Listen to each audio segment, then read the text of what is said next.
사랑과 긍휼이 풍성하신 하나님 아버지, 아침에 주 앞에 나오는데 에, 또 기계적인 어려움이 있는지 다소 불편하여 이제 시작합니다. 누가복음 11장에 있는 말씀을 특별히 살펴보면서 주께서 우리에게 가르치는 뜻들을 잘 살피고 그것에 의해 우리가 주 앞에 나아갈 수 있기를 원합니다. 하나님 도우셔서 오늘 하루를 시작하는 사랑하는 교우들의 심령에 복을 주시고 주 앞에 선이 나가도록 은총을 더해 주옵소서. 감사하고 예수님 이름으로 기도합니다. 아멘. 네, 사랑하는 교회 여러분, 오늘 우리가 살필 주의 말씀은 누가복음 11장 1절에서 13절까지의 말씀입니다. 오늘 본문은 특별히 이제 기도에 대해서 교훈합니다. 먼저 제자들이 예수님께 물었지요. 기도하시는 모습과 그 습관을 바라본 제자들은 예수님께 기도를 가르쳐 주기를 청하였습니다. 이에 주님께서 우리에게 알려주신 그 기도를 제자들에게 가르친 내용이 오늘 본문의 시작 부분입니다. 1절부터 4절까지 주의 말씀을 먼저 읽도록 하겠습니다.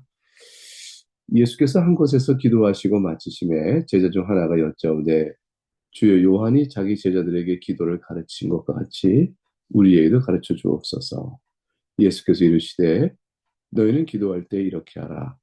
아버지의 이름이 거룩히 여김을 받으시오며 나라가 임하시오며 우리에게 날마다 일용할 양식을 주시옵고 우리가 우리에게 죄 지은 모든 사람을 용서하오니 우리 죄도 사하여 주시옵고 우리를 시험에 들게 하지 마시옵소서 하라. 하나님의 말씀입니다. 하나님께 감사합니다. 늘 우리가 익숙히 알고 있는 주님 가르친 기도문이죠. 우린 이 주기도문으로 우리의 기도를 주 앞에 올립니다. 특별히 오늘 살핀 내용 속에서 아버지의 이름이 거룩히 여김을 받으시오며 라는 말씀의 뜻, 이것은 하나님께서 우리의 기도를 통하여 더욱더 거룩하게 여김을 받으시는 어떤 상승, 변화, 확장 이런 것들이 있는 것을 전제하고 하는 기도는 물론 아닙니다. 기도문이라는 것을 늘 생각하고 바라볼 때 이건 기도하는 우리의 문제이죠. 아버지 하나님이 거룩히 여김을 받으신다라는 것은 우리가 하나님께 대하여 더욱더 합당한 거룩함으로 고백하고 찬송하고 경외함으로 나가야 한다. 또 나가고자 한다. 우리가 하나님을 더욱더 마땅히 그렇게 섬길 수 있는 합당한 고백을 더욱더 하길 원하나이다. 라는 것을 의미하는 것이죠. 우리 안에 임한 하나님의 은총으로 인해서 우리가 하나님의 이름이 우리 가운데 더욱더 거룩히 여김을 받으시는 일이 우리 안에 있도록 우리의 고백을 주 앞에 드리는 것입니다. 그런데 거룩이란 말은 얼마나 높고 또 큰 이름인지 뭐 큰 설명인지 모르죠. 그런데 아버지여 이렇게 얘기함으로 인해서 그 거룩하신 하나님이 우리의 아버지 되시는 사실을 전제하고 나아갑니다. 기도는 바로 거기에 초점이 있죠. 하나님과 우리 사이의 관계성에 있어서 우리는 하나님의 자녀입니다. 하나님 우리 아버지십니다. 그런 관계성이 먼저 전제되지 아니하면 어떤 기도도 사실 불가능합니다. 자녀됨의 친밀함 속에서 하나님 아버지, 하나님의 높고 거룩하심이 우리 가운데 더욱더 이루어져서 하나님을 높여드리길 원합니다. 이런 뜻이죠.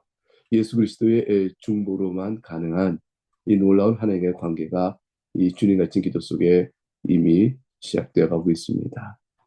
나라가 임하시오며라고 우리가 기도하는데 이것도 같은 의미입니다. 하나님 나라는 이미 임하였고 우주적인 하나님 나라는 믿지 않는 자들도 공의로 다스리니 하나님 나라가 있고 없고 하는 것이 아닙니다.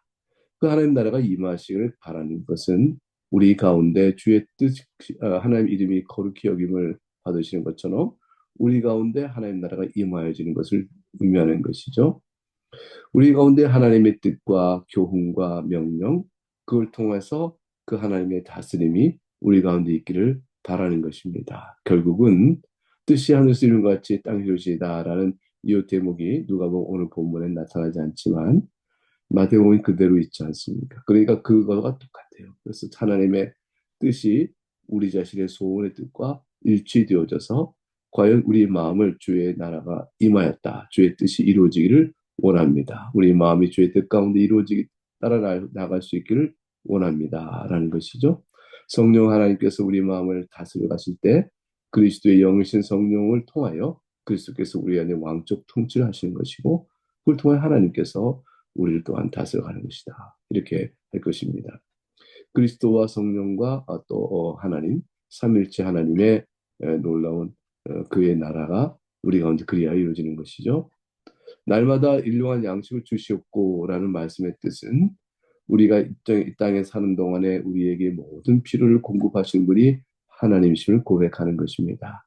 오직 하나님만을 더욱더 의지하고 또 의지하는 나의 믿음을 담아서 하나님 우리를 불쌍히 여겨주시고 우리 필요를 주시고 채우시고 의지할 건 주님이십니다. 라는 것인데 날마다 일용할 양식을 주셨고라는 것은 하나님께서 인생 가역 주지 않으시면 어떡할까? 오늘도 주시고 내일도 주시고 하나님 하세요. 라는 뜻이 아닙니다.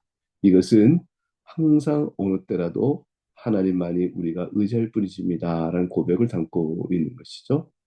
따라서 어느 위기 때만 주님을 찾아가고 그러는 것이 아니고 우리가 날마다 어느 분초마다 하나님 의지에 사는 인생이다라는 사실을 생각하고 이 고백을 올려드리는 것입니다. 우리에게 죄 지은 모든 사람을 용서하오니 우리 죄도 사하여 주시옵고 이렇게 되어 있습니다. 이것은 우리가 먼저 항상 용서를 구하며 살아야 하는 자임을 고백하고 있는 것이죠.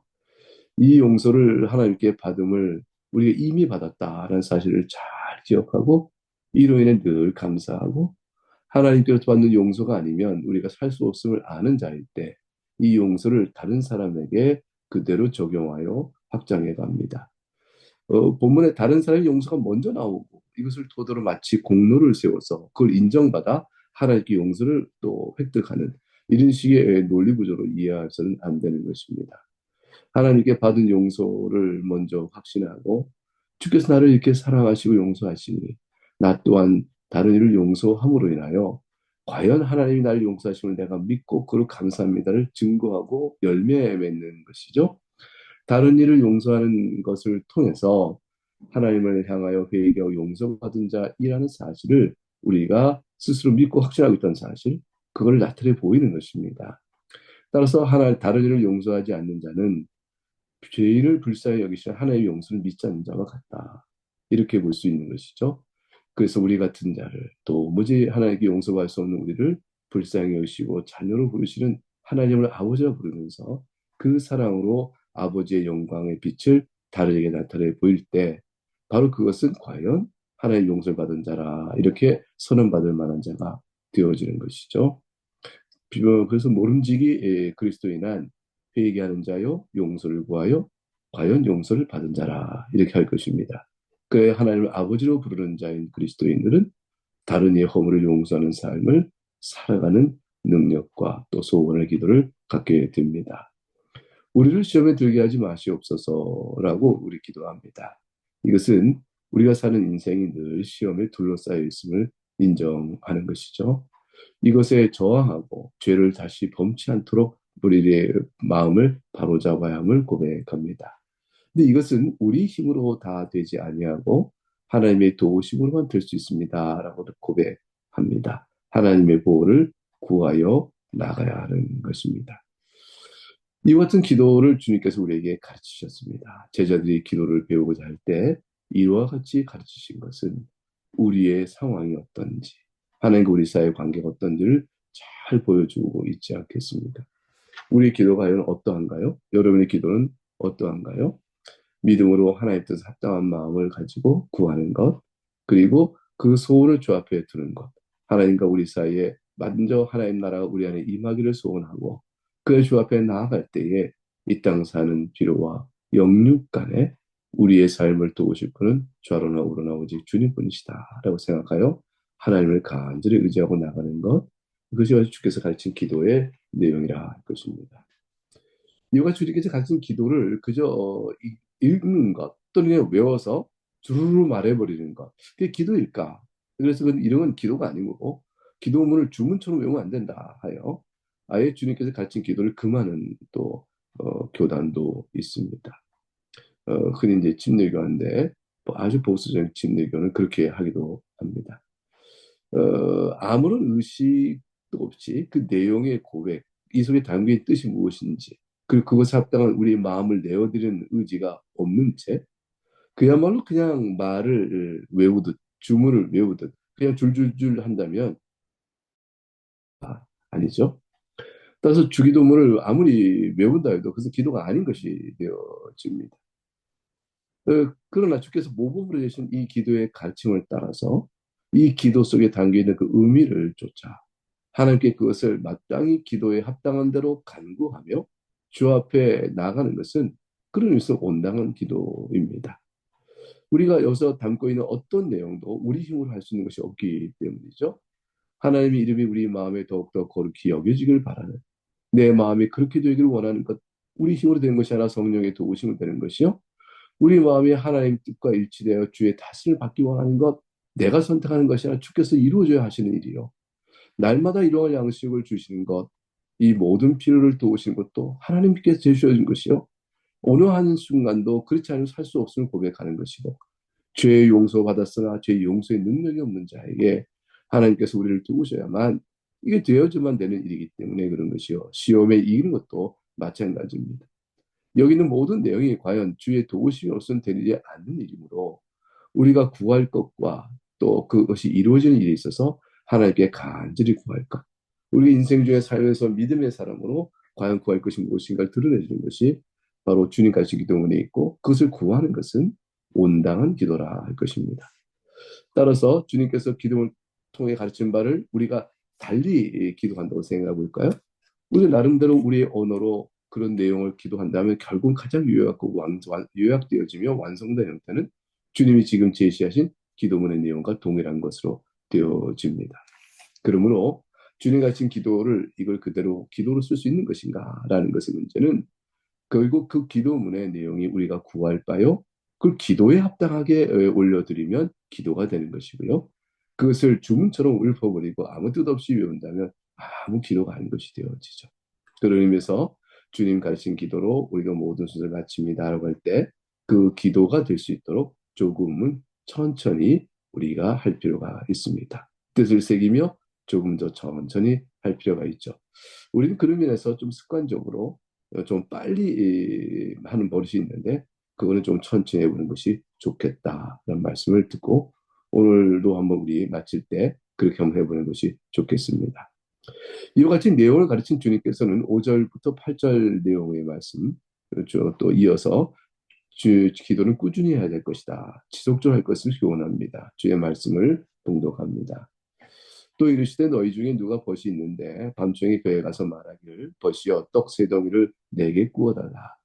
내 벗이 여행 중에 내게 왔으나 내가 먹을 것이 없노라 하면 그가 안에서 대답하여 이르되 나를 괴롭게 하지 말라. 문이 이미 닫혔고 아이들 나와 함께 침실에 누웠으니 일어나 너에게 줄 수가 없노라 하겠느냐.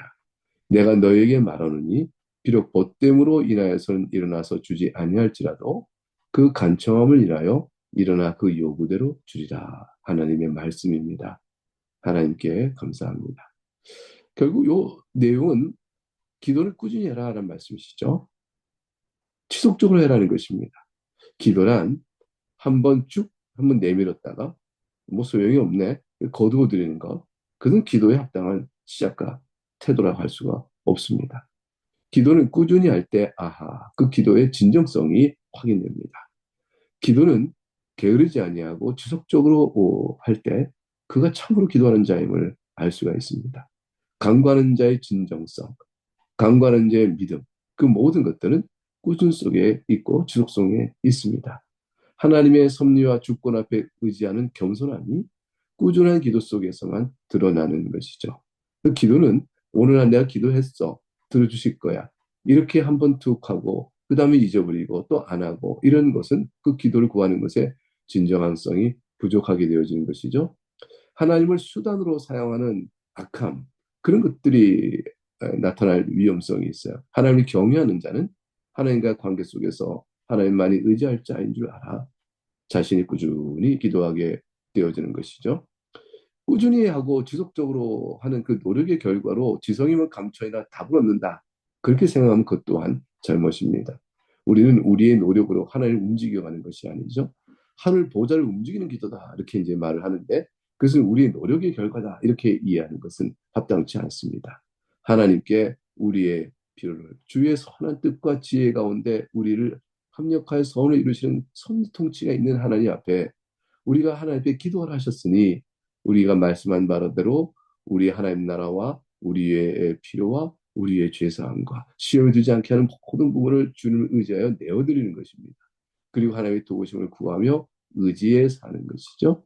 비유는 친구가 어려움에 처해 있는데 그가 의지할 어떤 사람이 어려움에 처해 있는데 자기의 어려움을 해소할 친구는 오직 한 사람이었다고 생각해 보십시다. 주님께서 또 비유 속에 말씀해 줍니다. 근데 친구라도 나를 괴롭게 하지 말라. 문이 이미 닫혔고 아이들이 나와 함께 침실에 누웠으니 일어나 너에게 줄 것이 없다. 줄 수가 없다라고 말합니다. 거절의 핑계가 있는 것이죠. 문이 이미 닫혔고 이미 누웠다. 이런 이유들로 거절합니다. 그럼 어떻게 하시겠습니까? 예수님은 이 비유에서 하나님께서는 이처럼 거절하는 분이다라고 말하고 있는 것이 아니에요. 오히려 그 반대입니다. 친구의 이 비유 속에는 하나님이 이 거절한 친구와 같다가 아니라 하나님은 이 친구와 얼마나 다른 분이냐를 말씀하고 있는 것이죠. 그가 비록 친구일지라도 여러 핑계로 거절하지만 그래도 그러한 친구라도 계속 간청하면 간청 때문에라도 답을 얻게 될 수 있는 법이다. 그러면 하나님은 이런 인색하고 핑계를 대는 친구와 얼마나 다른 분인지 그 대조를 강조하죠. 그러니 그러한 하나님께 우리가 지속적으로 기도하는 것은 얼마나 답을 얻겠느냐. 그 너희가 기도를 어떻게 하느냐라는 말씀인 것이죠. 하나님께서는 그러한 분이니 낙심하지 말고 기도하라. 핑계를 대어 거절한 친구라도 꾸준히 지속하여 간청하면 답을 얻을 수 있는 법이거늘. 하물며 자비로운 하나님께서는 얼마나 너희의 기도를 들어주실 것이니 그러니 그 기도를 낙담하여 중단하겠느냐 지속적으로 하라. 이런 말씀이 되어집니다. 하나님과 관계 속에서 너희의 처지, 우리의 처지, 우리가 놓여 있는 형편과 처지가 하나님만을 의지해 살아야 하는 존재라면 그런 하나님을 의지하여 우리가 얼마나 기도해야겠느냐. 주님께서 이것을 가르치십니다. 9절부터 10절에 그러므로 우리가 기도하는 하나님이 어떤 분이시고 그것을 이어서 바로 가르치심으로 오늘 기도에 가르친 부분에 대한 가장 절정을 마무리하십니다. 9절부터 13절에 주의 말씀입니다. 내가 또 너에게 이르노니 구하라. 그러면 너에게 주실 것이요. 찾으라. 그러면 찾아낼 것이요. 문을 두드리라. 그러면 너희에게 열릴 것이니. 구하는 이마다 받을 것이요. 찾는 이는 찾아낼 것이요. 두드린 이에게는 열릴 것이니라. 너희 중에 아버지 된 자로서 누가 아들이 생선을 달라 하는데 생선 대신에 뱀을 주며 알을 달라 하는데 정갈을 주겠느냐. 너희가 악할지라도 좋은 것을 자식에게 줄 알거든. 하물며 너희 하늘 아버지께서 구하는 자에게 성령을 주시지 않겠느냐 하시니라. 하나님의 말씀입니다. 하나님께 감사합니다. 하나님께서는 기도를 꾸준히 지속적으로 낙심하지 않고 하나님께 의지하는 자를 살펴보시고 또 들으십니다. 물론 우리가 연약하여 기도를 그치고 또 전에 했던 기도를 다 잊을 때라도 어느 순간에 하나님은 다 들으시고 계시네. 들으셨구나. 나는 잊었는데 하나님 이걸 기억하시고 이걸 해주셨어. 라는 많은 경험을 우리가 할 수가 있습니다. 그러나 그것은 그 자체가 기도에 온당한 태도를 말하는 것은 아니고 하나님께서 그런 기도라도 들으시는 분이심을 나타내 보이시며 우리를 사랑하는 아버지의 사랑을 또 보여주고 있는 것이죠.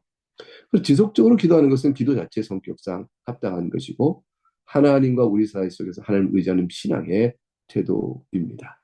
하나님께서는 하나님만이 살 길인 줄 알아 하나님께 엎드려 기도하는 자를 절대로 외면하지 않으십니다.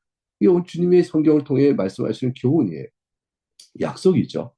지속적인 기도는 믿음에 따라 하는 기도인 것이죠. 하나님께서는 그 자신의 지혜를 따라서 가장 합당한 방식으로 우리의 기도를 들으시고 응답해 주십니다. 그 응답을 우리와 하여금 깨닫게 해주십니다. 과연 기도를 들으시는 하나님인 줄 알아서 하나님은 주무시거나 외면하거나 멀리 계신 분이 아니라 바로 우리 가까이 계시고 나를 눈동자 좀 지키시며 나를 손길을 손니 가운데 붙드시는 사실을 보여주십니다. 다른 기도는 하나님께서 우리를 다 이끌어 가시는데 우리로 하여금 하나님을 알게 하는 방식이죠. 우리가 하나님을 알아갈 수 있는 길이 무엇에 있습니까? 말씀을 통해 아는 지식, 또한 우리가 찬송을 올려드리나 정말로 나의 찬송을 들으시고 그러시는 것인가? 이런 모든 것들을 알게 하는 것이 바로 기도를 통해서 드러납니다. 살아계신 하나님께서 우리를 사랑하고 우리를 이끌으신다는 사실을 보여주는 인격적 교제의 관계를 열어가시는 방식이 바로 기도라 하는 것이죠. 그래서 우리 배우는 기도의 내용을 가만히 생각해 보시기 바랍니다. 나는 기도 속에서 무엇을 담아 기도하고 있는가? 주님께서 가르친 기도에 담긴 내용을 잘 생각해 보고 그 하나하나가 우리 가운데 이루어지길 바라는 마음으로 기도하는 것이 중요하겠습니다. 매일매일 기도 속에서 우리 마음의 생각과 뜻과 소원이 주의 교훈에 일치되므로 주의 나라가 내 가운데 이루어지고 하나님 이름이 내 가운데서 영광되고 거룩히 되어길 바라는 마음으로 주 앞에 구하는 기도. 그리고 사나 죽으나 좌로나 우로나 우리가 의지하고 위로받을 것은 주님밖에 없으니 하나님 살아가는 이 땅에 필요로 하신 주께서 공급하여 주시고 이 땅에서 용서를 받은 자를 용서하며 살게 하시고 모든 죄에서 건져 주옵소서. 낙심치 말고 끝까지 주님을 신뢰하며 기도하는 것입니다. 주님의 지혜를 믿으시고 살아계신 하나님의 섭리의 손길을 의지하시는 것이죠. 그래서 하나님과 우리 아버지시여 우리는 하나님의 자녀라는 하나님과 교제의 큰 기쁨 속에 담대히 살아갈 수 있기를 바랍니다. 이 교훈을 따라 오늘도 여러분이 이 아침에 기도하는 큰 복 누림이 있기를 주의 이름으로 축복합니다. 그러면 오늘은 주님 같은 기도를 조금 더 천천히 평소보다 또박또박 기도함으로 그 뜻을 헤아려 우리가 앞으로 이 시간을 위해 계속 그렇게 기도 습관을 갖기를 바라며 마치도록 하겠습니다. 주님께서 가르친 기도를 우리의 기도로 주 앞에 올리겠습니다. 하늘에 계신 우리 아버지여, 이름이 거룩히 여김을 받으시오며 나라가 임하시오며 뜻이 하늘에서 이루어진 것 같이 땅에서도 이루어지이다. 오늘 우리에게 일용할 양식을 주시옵고 우리가 우리에게 죄 지은 자를 사하여 준 것 같이 우리 죄를 사하여 주시옵고 우리를 시험에 들게 하지 마시옵고 다만 악에서 구하옵소서. 나라와 권세와 영광이 아버지께 영원히 쌓옵나이다. 아멘.